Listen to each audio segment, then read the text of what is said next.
आज हम आपको एक विशेष और धार्मिक पर्व के बारे में बताएंगे जिसे देव उठान एकादशी और तुलसी विवाह के नाम से जानते हैं।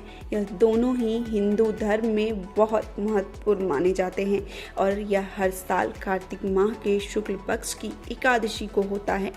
देव उठान एकादशी विशेष रूप से भगवान विष्णु से जुड़ा हुआ है। हिंदू मान्यताओं के अनुसार कार्तिक माह की शुक्ल पक्ष एकादशी को भगवान विष्णु 4 महीने की नींद यानी योग निद्रा के बाद उठते हैं। इसे देव प्रबोधिनी एकादशी भी कहते हैं। यह दिन भगवान विष्णु के जागरण का होता है जो अपनी योग निद्रा से जगते हैं और ब्रह्मांड की रचना और संतुलन को फिर से स्थापित करते हैं।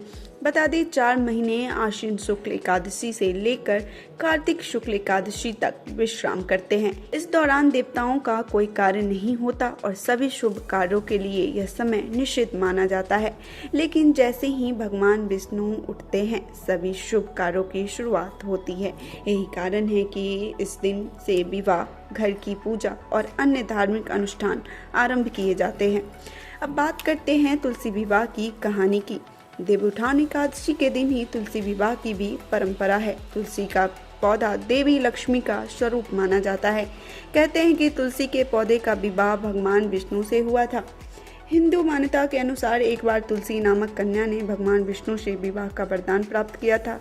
तुलसी जिन्हें एक अप्सरा के रूप में भी माना जाता है। बता दें अपने तपस्या और भक्ति के कारण भगवान विष्णु की कृपा प्राप्त करती हैं। भगवान विष्णु ने उन्हें वचन दिया था कि वो उनके साथ विवाह करेंगे। तुलसी विवाह को लेकर कई धार्मिक कथाएं भी प्रचलित हैं, लेकिन यह मान्यता है कि तुलसी की पूजा से घर में समृद्धि आती है और सभी कष्ट दूर होते हैं। अब बात करते हैं देव उठान एकादशी और तुलसी विवाह की पूजा कैसे की जाती है। तो देव उठान एकादशी के लिए इस दिन विशेष रूप से उपवास रखने का महत्व है। व्रती को एकादशी के दिन दिन भर उपवासी रहना होता है और भोजन में केवल एक समय फलाहार ही ग्रहण करना चाहिए। तुलसी के पौधे की पूजा के लिए तुलसी के पौधे को साफ करके उसकी पूजा करें। तुलसी के साथ भगवान विष्णु की मूर्ति या चित्र रखें और शादी की रस्मों की तरह ही श्रृंगार, व्रत और पूजा की जाती है। इसमें देवी तुलसी और भगवान विष्णु की पूजा करने के बाद प्रसाद वितरित किया जाता है। पूजा के बाद घर में सभी को तुलसी का प्रसाद बांटें।